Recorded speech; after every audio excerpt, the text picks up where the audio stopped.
வறண்ட பூமியிலும் 2 முறை விவசாயம் செய்யலாம். 2 போகம் நெல் விளைய வச்சிருக்காங்க நம்ம ராமநாதபுரம் மாவட்டத்துல.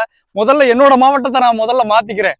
அதனாலதான் எப்ப பார்த்தாலும் ராமநாதபுரம் மாவட்டம். ஏன்னா வறண்ட மாவட்டம் சொல்லிட்டாங்கல்ல.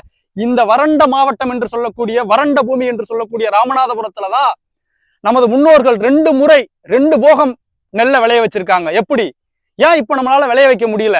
நீங்க கொஞ்சம் பின்னோக்கி வரலாறு எடுத்து பாத்தீங்கன்னா இந்த 2 அடி வரப்பு தான். கிராமத்துல இருக்கக்கூடிய எல்லாருக்குமே இப்ப வரப்பு பாத்தீங்கன்னா ரொம்ப சின்னதாயிருச்சு. 2 அடி வரப்பை உயர்த்தினீங்கன்னா எப்படி 2 போகம் விளைய வைக்க முடியும்? எல்லாருமே என்ன மாதிரி இப்பதான் நான் அதை 2 அடிக்கு மாத்திருக்கேன் உங்களோட எடுத்துக்காட்டுக்காக. 2 அடி உயர்த்திட்டீங்கன்னா இதுல தண்ணியை அதிக அளவுக்கு சேமிக்கலாம். அப்ப கம்மாயினுடைய தண்ணியை நீங்க பயன்படுத்த மாட்டீங்க. கம்மா தண்ணி அப்படியே இருக்கும். அந்த கம்மா தண்ணி அப்படியே இருந்ததுன்னா நீங்க 200 போகம் விளைய வைக்கலாம். அந்த காலத்துல இப்படித்தான் 2 முறை 2 போகம் விளைய வச்சிருக்காங்க.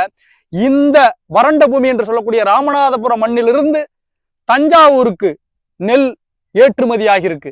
தஞ்சாவூர்ல வெள்ளப்பெருக்கு ஏற்பட்டு யாருக்குமே பஞ்சமாயிருச்சு. மழை பெஞ்சு பஞ்சமானப்ப ராமநாதபுரம் மக்கள் தான் தஞ்சாவூர் மக்களுக்கே சோறு போட்டிருக்காங்க. அப்படிப்பட்ட பூமி தான் இந்த பூமி. நாம தான் வறண்ட பூமியா மாத்திட்டோம். நிலத்தடி நீரை கீழே கொண்டு போயிட்டோம். உப்பு நீர் நிலத்தடி நீருக்கு மேல வந்துருச்சு.